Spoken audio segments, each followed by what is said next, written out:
Les invito, mis hermanos, a buscar en sus Biblias, en el pasaje que encontramos en Romanos, en el capítulo 4, los versículos 7 y 8, que es la aplicación, una aplicación que hace el apóstol Pablo del Salmo 32, libro o carta del apóstol San Pablo a los Romanos, capítulo 4, versículos 7 y 8, y dice así la palabra de Dios, diciendo: bienaventurados aquellos cuyas iniquidades son perdonadas y cuyos pecados son cubiertos. Bienaventurado el varón a quien el Señor no inculpa de pecado. Vamos a orar y a pedir la bendición de Dios. Padre, gracias por tu amor y porque tú no nos has inculpado de pecado. Gracias porque nos permites estar aquí. Gracias por todo. En el nombre del Señor Jesucristo pedimos tu bendición y oramos. Amén.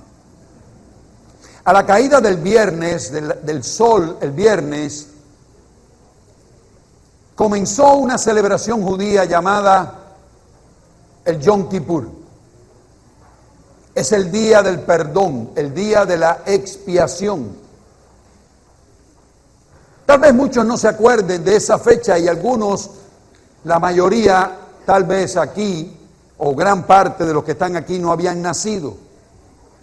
Pero en 1973, yo estaba en el preuniversitario, un preuniversitario en Cuba, en un pueblo que se llama Remedios, y estaba allí en el pre pasando mi último año, creo penúltimo año de bachillerato, y llegó un hombre que había sido bautista y que era profesor de historia, y llegó muy ufano, muy feliz, muy pletórico, en el mes de octubre de 1973, y llegó muy pletórico, muy gozoso, y me dice: viste,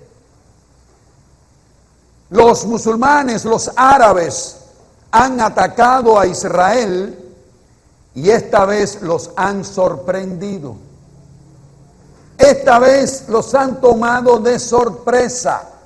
De estas no se escapan. Le han hecho un ataque simultáneo por el norte, por el este y por el sur, y lo van a echar al mar. Al mar los van a echar. Yo le dije: bueno, ver para creer. Ya veremos qué pasa. Está empezando la fiesta. Esa es la famosa guerra del Yom Kippur en Israel. Esa guerra se le conoce con ese nombre porque estaba el ejército y la población de Israel celebrando el momento más solemne, la fecha más solemne del año, el día del perdón. Los egipcios pusieron puentes sobre el canal de Suez y cruzaron con sus tanques, y a la primera las defensas que tenía Israel en el canal de Suez desaparecieron y comenzaron ellos a avanzar con mucha victoria o con mucha fanfarria rumbo a Jerusalén. Pero sucedió algo misterioso, algo que nunca se han explicado ni los historiadores le van a explicar. Comenzaron a aparecer o a ver visiones. Comenzaron los árabes egipcios empezaron a ver tropas que no existían. Esto es comprobado históricamente. Vieron aviación que nunca había existido. Empezaron a suceder cosas extrañas. Y la guerra, al segundo o al tercer día, empezó a cambiar. Israel logró detener a los sirios en el norte Logró contenerlos después de mucho esfuerzo, porque ya los sirios habían tomado posiciones muy avanzadas y muy estratégicas como el monte Hermón. Lograron contener a los sirios en el monte Hermón y empezaron ellos a batallar en el frente sur. El resultado de aquella batalla fue una victoria total para Israel, que si no llegan a ser detenidos por el gobierno de los Estados Unidos que intervino, hubieran tomado el Cairo y hubieran tomado la ciudad de Damasco, porque ya estaban totalmente derrotados los ejércitos enemigos. Hermanos, cada vez que yo escucho esta fecha, Yom Kippur, viene a mi mente aquel ignorante, por no decir otra palabra más fuerte, que me dijo: ahora sí los agarraron asando maíz. Así expuso: ahora sí los agarraron asando maíz en ayuno y oración. El Yom Kippur es una fecha que tiene una significación para nosotros histórica, pero una fecha que a fin de cuentas ya nosotros hemos disfrutado.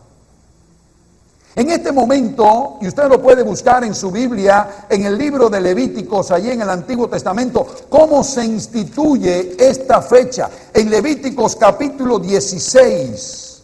Téngalo abierto ahí en su Biblia un ratito porque vamos a hablar de él.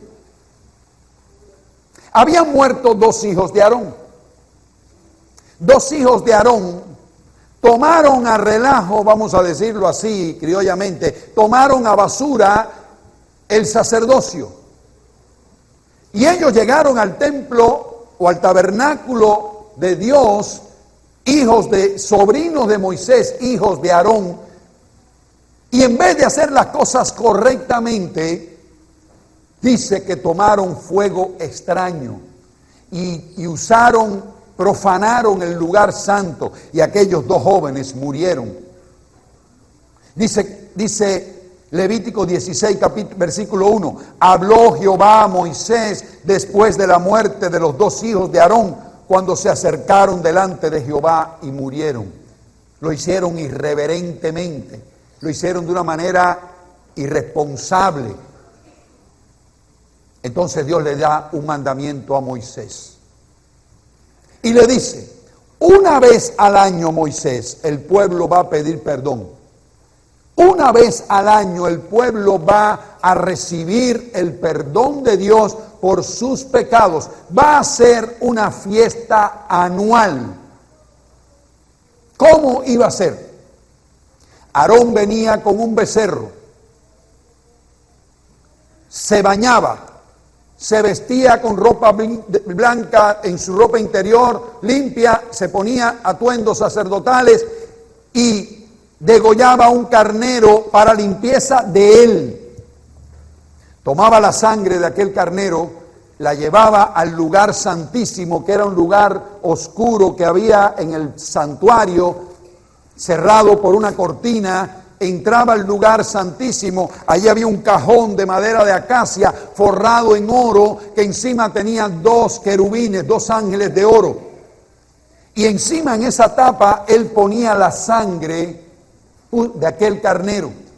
Era su limpieza, la limpieza de sus pecados, para que no se le olvidara a Aarón, el sumo sacerdote, que él necesitaba ser perdonado por Dios. Después traían dos chivos delante del sacerdote, y él echaba suerte sobre las cabezas de ellos. Uno iba a ser sacrificado, el otro iba a ser soltado en el desierto. Él tomaba aquel que iba a ser sacrificado, la suerte cayó sobre el del sacrificio, lo degollaba, tomaba la sangre, hacía lo mismo en el lugar santísimo. Era en aquel chivo, en aquella sangre, era la limpieza también de sus pecados. Después tomaba el otro chivo, ponía todos los pecados del pueblo, oraba sobre su cabeza, ponía los pecados del pueblo sobre la cabeza de aquel chivo. Un hombre especialmente designado para eso tomaba el chivo con una soga, lo llevaba al desierto y lo soltaba en el desierto, y allí moría en el desierto. con el pecado de todo el pueblo. Cuando el chivo iba atravesando la ciudad, la gente o el campamento, la gente gritaba de alegría, porque allí iban sus pecados rumbo al desierto. Entonces, aquel hombre que había sido designado para eso regresaba, se bañaba y se ponía ropa limpia y entonces podía entrar en la ciudad. Eso era básicamente el Yom Kippur. Era una fiesta solemne en que el perdón del pueblo era eliminado, era cubierto por la sangre de aquel sacrificio. Eso lo hicieron los judíos por siglos, hasta la destrucción del templo de Jerusalén en el año 70 después de Cristo, y después se ha seguido este recordatorio del perdón de Dios y el perdón mutuo hasta el día de hoy. Ahora, cuando nosotros leemos el libro de Hebreos, la carta del apóstol San Pablo a los Hebreos, yo encuentro allí en el capítulo 6 que dice algo extraordinario. Dice en el capítulo, cuando está hablando acerca de Jesús como alguien que nos ha perdonado, alguien que nos ha limpiado, alguien que es el mediador del nuevo pacto, alguien que sencillamente nos ha dado a nosotros la posibilidad. En el capítulo 9 el sacrificio de Cristo quita el pecado. Hay unos pasajes que debían estar o pueden estar con un cuadro, como un cuadro allí en las paredes de su casa. Y dice así: y de la manera que está establecido. Bueno, leo el versículo 26. Voy a leer desde el 23 para que usted tenga toda la idea. Dice así: fue pues necesario que las figuras de las cosas celestiales fuesen purificadas así, pero las cosas celestiales mismas con mejores sacrificios que esto. Porque no entró Cristo en el santuario hecho de mano, figura del verdadero, sino en el cielo mismo, para presentarse ahora por nosotros ante Dios. Él era la ofrenda y a la vez era el sumo sacerdote. Y no para ofrecer muchas veces, como entra el sumo sacerdote en el lugar santísimo cada año con sangre ajena. De otra manera le hubiera sido necesario padecer muchas veces desde el principio del mundo. Pero ahora, en la consumación de los siglos, se presentó una vez para siempre por el sacrificio de sí mismo, para quitar de en medio el pecado. Y de la manera que está establecido para los hombres que mueran una sola vez y después de esto el juicio, así también Cristo fue ofrecido una sola vez para llevar los pecados de muchos, y aparecerá por segunda vez sin relación con el pecado para salvar a los que le esperan. Amén. Esa declaración nos indica que Cristo ha hecho esta función ya. Lo hizo por una vez, no entrando en un santuario, sino entrando en el cielo. Y por la sangre de Cristo somos limpiados de todo pecado. Gloria damos a Dios por esta bendición tan extraordinaria, amado mío. Eso es la expiación. Eso es cuando Dios nos perdona de nuestros pecados y nos da vida eterna. Ahora, quiero compartir con ustedes muy brevemente cuatro ideas que tienen trascendencia eterna. Cuatro ideas que si usted no sale por esa puerta bien claro, quiero decirle que está en un grave problema. Está en un gravísimo problema. Está en un asunto de vida o muerte. Puede ser que alguien diga, oye, ¿qué cosa puede ser de vida o muerte? Usted puede estar enfermo, usted puede estar sin dinero, usted puede estar viviendo debajo de un puente, usted puede ser la persona más miserable del mundo. Si está claro en estas cuatro ideas que les voy a dar en este día, usted es una persona dichosa. Si usted tiene todo el dinero del mundo, toda la riqueza del mundo, pero no está claro en estas cuatro cositas, usted es un miserable, más pobre que un hombre de esos que vive ahí en el downtown. Puede estar usted seguro. Por eso le digo que es algo importante. Si usted está claro en estas 4 ideas, usted va a tener vida eterna. Si no está claro en estas 4 ideas, va a tener infierno eterno. ¿Qué le parece? Qué tremebundo, qué extraordinario, qué grande. Pero así de importante es. Así de importante y de solemne es. Si muero después de predicar este mensaje, voy a llegar delante de Dios y el Señor me va a felicitar. Me va a felicitar. Y aquí cualquiera se muere. Nada más que hay que estar vivo. Cuando iba entrando por aquí me dan un correo que me llegó. Oye, mira, se murió fulano de tal, un hombre en Cuba, amigo nuestro. Le dio un síncope, un paro anoche, un infarto, qué sé yo, y se murió. ¿Qué edad tenía Corrales? 40 y pico de años. Y se fue a Corrales. O sea, si me muero hoy, dentro de un rato, el Señor me va a decir, oye, qué bueno lo hiciste. Porque mi sangre, o sea, la sangre de toda esa gente, Odelfa, estoy libre de ella. Ya estoy libre de ella. Son 4 detalles importantes que tú tomes nota en el día de hoy. Primero, dice el pasaje que les leí hace un momento, dichosos. La palabra, la Reina Valera traduce bienaventurados, que es lo mismo. Lo digo en la versión popular. Dichosos aquellos a quienes Dios perdona sus maldades y pasa por alto sus pecados. Dichoso el hombre a quien el Señor no toma en cuenta su pecado. ¿Oyó bien? Dichoso. Ahora, la dicha del perdón comienza con reconocer que somos pecadores. ¿Escuchó bien? Dice la Biblia, todos los hombres son pecadores. No hay bueno, dijo Jesús, ni aún uno. ¿Por qué? Porque el molde que se usa es defectuoso. Cuando yo estábamos en Cuba hace muchos años, nuestra hija era pequeña, teníamos una batidora que habíamos conseguido no sé ni cómo, pero el asunto es que Dilian era chiquitita, tenía tal vez 1 o 2 años, y ella abrió el refrigerador y estaba la batidora dentro del refrigerador y ella agarró aquello, pero el peso no lo podía sostener porque es muy grande, una batidora de cristal, y se cayó al piso. Y la batidora, como estaba llena de puré, no se rompió, no se desgranó, sino que se rajó. Estaba rajada.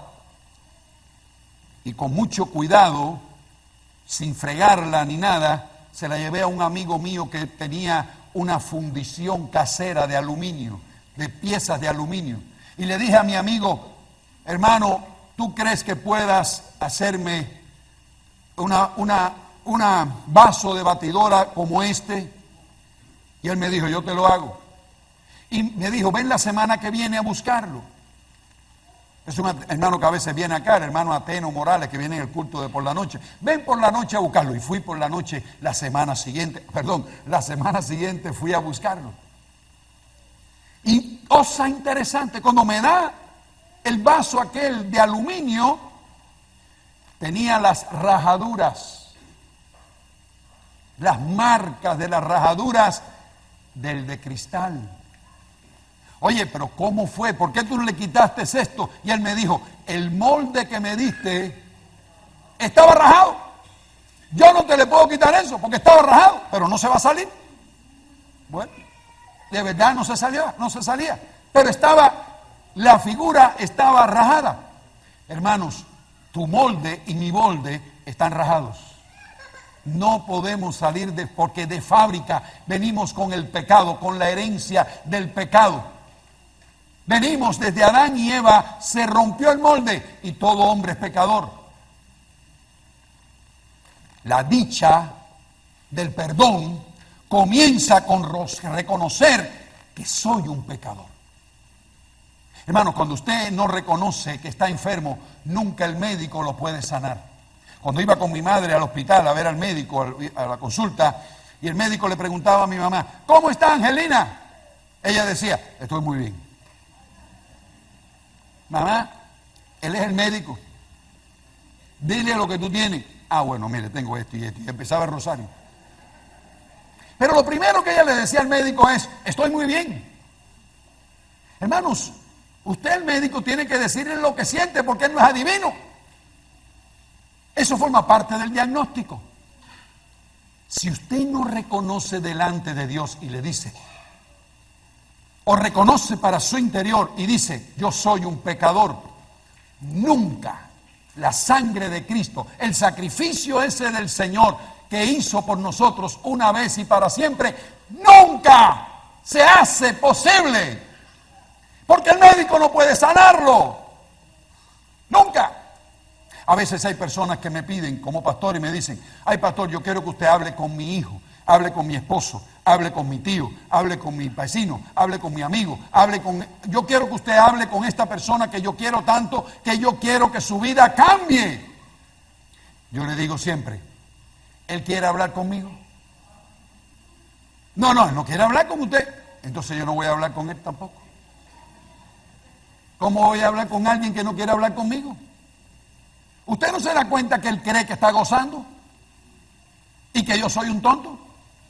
Cuando él se dé cuenta que no está gozando, entonces yo puedo decirle algo. Ese es el pecado. Ese es el pecado. Cuando usted tiene que darse cuenta que su vida no está gozando, que usted no está en la poma, que usted no está en la diversión, que usted sencillamente es eso, un pecador. Un pecador. Un pecador que necesita el perdón de Dios. Había un joven que salió un día llegó un día a su padre, dijo Jesús, y le dijo al padre, Padre, dame la parte de los bienes que me corresponde, que me voy a gozar la vida. Y el padre le dio los bienes que le correspondía y se fue a una provincia apartada y allí vivió perdidamente, gastó su fortuna, se quedó en la miseria, llegó al punto de ser un cerdo, porque deseaba comer comida de cerdos y nadie se la daba, menos que un cerdo. Estando en esa condición, dice la palabra de Dios en Lucas 15, que él dijo, voy a volver a la casa de mi padre y le voy a decir, Padre, he pecado contra el cielo y contra ti. Ya no soy digno de ser llamado tu hijo. Hazme como uno de tus trabajadores. Padre, he pecado. Ese es el reconocimiento de ser un pecador. Amén. ¿Tú reconoces que eres un pecador? Déjatelo ahí, guárdalo para tu interior. No lo digas, no, sí, yo soy un pecador, porque a lo mejor alguno cree que es bueno. Puede ser que alguno diga, yo soy una buena gente, yo soy un buena gente, yo no le hago daño a nadie, yo no me meto con nadie. Hermanos, bueno, solamente Dios. Amén. En segundo lugar, mis hermanos, en segundo lugar, yo puedo decir, ya reconozco que soy un pecador. En segundo lugar, la dicha del perdón sigue con el arrepentimiento del hombre.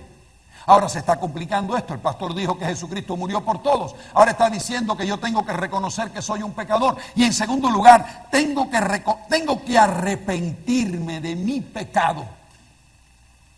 ¿Cómo le ponemos nombre y apellido a esto? Mira, pecado es toda violación de la ley de Dios. Nosotros acostumbramos a clasificar los pecados. Y puede ser que alguien diga, bueno, pecado es adulterio, pecado es fornicación, prostitución, homosexualismo, pecado es esto, lo otro. Puede ser que alguien haga una lista, pero te voy a decir que para Dios no hay clasificaciones. Para Dios pecado es pecado, de mente y de corazón. No te justifique que el otro es más malo, Porque tú no vas a ser juzgado por el otro. Cada persona va a ser juzgada delante de Dios por su vida y por su pecado, no por el pecado de otro. El otro es otro y él se va a pagar por su cuenta. Pero usted tiene que dar cuentas a Dios por su pecado. Basta, mis hermanos, de echar las culpas a otros. Yo soy así porque mi papá era así. Eso es sencillamente algo inaceptable, aunque es muy común. Alguien que sea un abusador, generalmente, en la mayoría de los casos, es porque él fue abusado. Alguien que haga algo, que un alcohólico, es porque sus antepasados eran alcohólicos. Alguien que es un adicto es porque en su pasado muchas personas eran adictas. Eso funciona bien o puede ser posible con gente que no han nacido de nuevo. Aquel que ha nacido de nuevo, que reconoce que es un pecador, el Señor rompe cualquier maldición, la termina. Porque aquellos que están en Cristo, nueva criatura es. Las cosas viejas pasaron, he aquí todas son hechas nuevas. Entonces la dicha del perdón sigue con el arrepentimiento del hombre. Señor, yo me arrepiento de mis pecados. Reconozco que soy un pecador. Me arrepiento de mis pecados.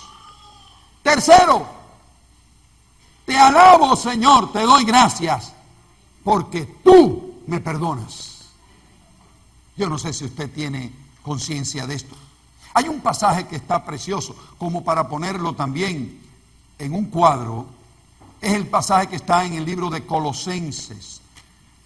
Colosenses, en el capítulo 1, dice así el versículo 20. Colosenses 1:20, perdón. Dice lo siguiente: y por medio de él, de Cristo, reconciliar consigo todas las cosas. Reconciliar con él todas las cosas, así las que están en la tierra como las que están en los cielos, haciendo la paz mediante la sangre de su cruz. Él es quien nos reconcilia. Él es quien hace la obra. No es que yo me reconcilie con Dios. No. Él es el que se reconcilia conmigo. Porque a fin de cuentas es el que me tiene que perdonar. Él lo hace por su gracia y por su amor. Esa obra es del Señor, no es nuestra. Y en cuarto y último lugar, mis hermanos, de estos 4 detalles importantes que son de vida o muerte para ti y para mí. Primero, reconozco que soy un pecador. Segundo, pido perdón a Dios por mis pecados. Tercero, el Señor me perdona. Pero hay algo importante aquí, que se encuentra, amado mío, una mención de él cuando Pablo da su testimonio a un rey.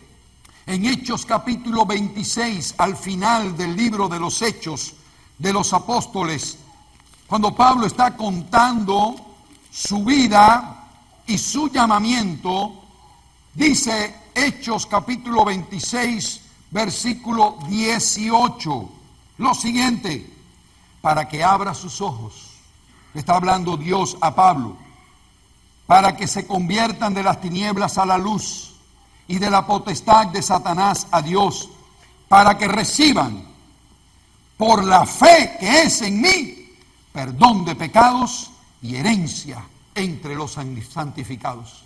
Hermanos, para que reciban por la fe que es en mí perdón de pecados. Nadie puede ser perdonado de sus pecados a menos que crea que Jesucristo es su Salvador. ¿Entiendes eso?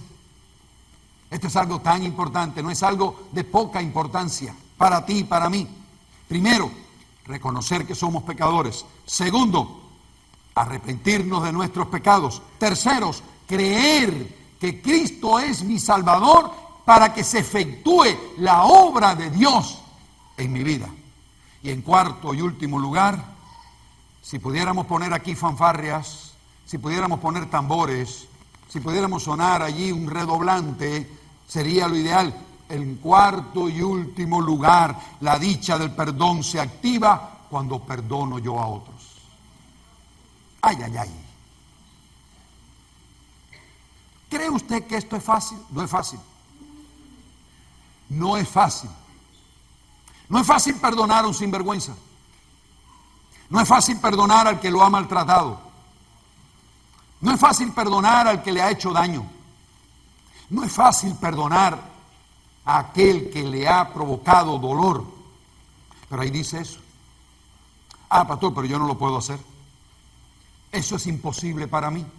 Bueno, usted lo puede decir así, pero usted va a seguir con una carga tremenda en su corazón.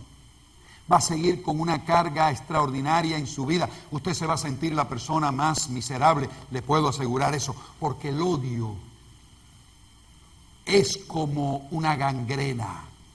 El odio en el corazón es como el óxido. Lo va trabajando por dentro y cuando sale fuera es porque el edificio se cayó.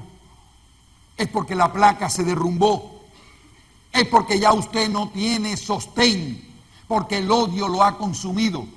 Yo he conocido personas así. Puede ser que su caso no sea tan extremo, pero yo he conocido casos extremos en esto. Los he conocido. Aquí en la iglesia una hermana, recién llegado yo acá a la iglesia, hace como 14 o 13 años fue esta historia. Y yo un día diciendo hay que perdonar a aquel que le haga daño, qué sé yo, a cualquiera. Y por cosas que me vinieron hacia la mente, tonterías que le vienen a uno. Dije, usted tiene que perdonar a Fidel Castro. Hermana, aquella mujer cogió una roña conmigo. Pero qué clase de roña. Cuando salió por la puerta, esa mujer iba, como diría un puertorriqueño, enfogonada. Iba enfogonada aquella mujer. Y me dice, lo que usted dijo ahí, eso no va conmigo. Hermana, ¿qué dije yo? Dice, usted dijo que hay que perdonar a Fidel. Hermana, perdónenlo, si a fin de cuentas.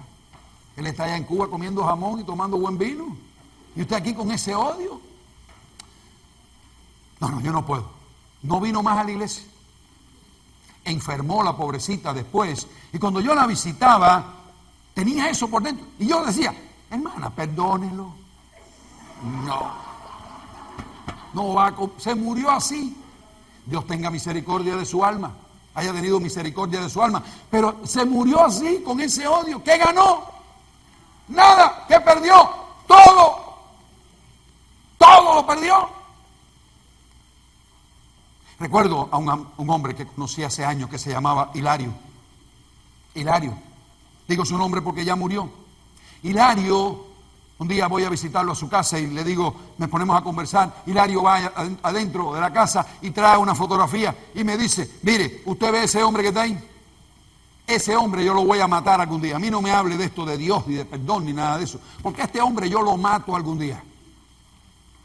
Y yo me quedé, oye, Hilario, ¿qué cosa le hizo el tipo ese? Dice, ese hombre es un chivato que hay aquí en el pueblo. Y ese tipo denunció a un hijo mío y a mi hijo lo fusilaron por culpa de su chivatazo. Mi hijo estaba escondido en un lugar y él lo echó para adelante y lo fusilaron. Hermanos, Hilario era un infeliz que vivía con esas ansias en su corazón de matar a aquel hombre. Hilario, en el nombre del Señor Jesucristo, libérese de eso. Libérese de ese odio. Eso le está matando a usted, lo está consumiendo, lo está amargando, porque dice la Biblia que eso es una raíz de amargura, que lo ha amargado a usted y a toda su familia con una vendetta. Porque él dijo, si no lo mato yo, lo va a matar mi hijo, y si no lo mata mi hijo, lo mata mi nieto. Esto está cuadrado entre nosotros. Pero él lo mata. Hermano, yo sé que el dolor de mucha gente es terrible. Yo sé que el dolor profundo de muchas personas es algo terrible. Pero yo le exhorto en el nombre del Señor, con la palabra de Dios en la mano, no con mi palabra, porque a fin de cuentas mi palabra es tonta, puede estar vacía. Pero dice el Señor en Mateo capítulo 6, el versículo 14, lee, escucha. Porque si perdonáis a los hombres sus ofensas, os perdonará también a vosotros vuestro Padre Celestial. Mas si no perdonáis a los hombres sus ofensas, tampoco vuestro Padre os perdonará vuestras ofensas. Eso lo dijo Jesucristo. Y si se murió, perdona al muerto, porque eso te va a liberar. Te aseguro que te va a dar. ¿Por qué? Porque el perdón de Dios se va a efectuar en tu vida. Termino. 4 ideas he visto hoy de vida o muerte. Primera, todo hombre es pecador. No te creas bueno. Los buenos están en el cielo, no aquí en la tierra. Los sin pecado están en el cielo, porque ya están en el cielo. Pero aquí en la tierra no hay bueno ni aún uno. ¿Oyó bien? 2. Sí, porque a veces los muertos le dan unas... A los muertos siempre son buenos. Pero para los hombres, lo que yo diga, lo que se diga de mí cuando me muera, eso no tiene valor ninguno. Eso es basura. Ahora, lo que va a decir Dios, eso sí importa. Porque lo que digamos nosotros, entre nosotros, que nos encanta decir mentiras. ¿Sí? Usted encuentra a una persona que hace 30 años que no lo ve. Oye, qué bien te ves. Sí, yo le decía a mi esposa ayer, yo no sé cómo quedar, porque a veces encuentro a alguien y me dice, oye, te ves bien, estás delgado. Y a veces me encuentro con otro que me dice, oye, qué gordo tú estás. Entonces no sé con qué quedarme, si estoy gordo o estoy flaco. De la vista. Bueno, vamos a dejarlo ahí. Bueno no hay ni aún uno. No lo hay. Usted es un pecador. 2. Tiene que arrepentirse de su pecado. ¿Arrepentirme yo? Sí, tiene que arrepentirse. Si no se arrepiente, no hay posibilidad. 3. Tiene que creer que Jesucristo es su Salvador y que la obra la hace por medio de la fe. 4. Tiene que perdonar a otros. Porque si no, todo lo que aparece anteriormente se queda pendiente. Ay, qué duro está esto. Hágalo, hermano. No trate de retener lo que usted no puede retener. Trate de alcanzar lo que va a tener siempre, que es el perdón de Dios. Vamos a inclinar nuestras cabezas para orar y hacer una reflexión allí personal de todo lo que hemos dicho en esta hora.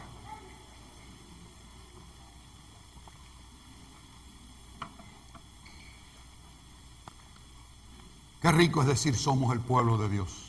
Y después lo vamos a cantar. Es muy rico decirlo. Somos el pueblo de Dios.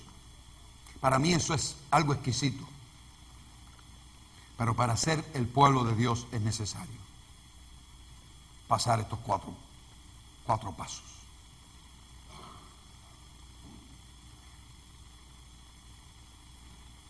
Señor, en el nombre precioso de Cristo, yo vengo a ti. Como Aarón hacía para purificar su vida, que tenía que matar un carnero, yo vengo a ti, Señor, como pastor, para pedir perdón por mis pecados. Yo reconozco que soy un pecador y acudo a ti, Señor, para que tú perdones mis pecados. Yo creo en Cristo Jesús. Yo creo que la sangre de Cristo ha cubierto mis pecados. Los ha borrado.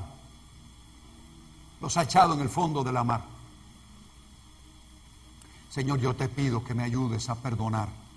Señor, yo no puedo perdonar, pero tú, tu Espíritu Santo me va a ayudar. Siempre me va a ayudar a hacerlo. Gracias. Gracias por el perdón que tú me das. En el nombre de Cristo, te suplico tu misericordia y tu bendición. Amén, Señor.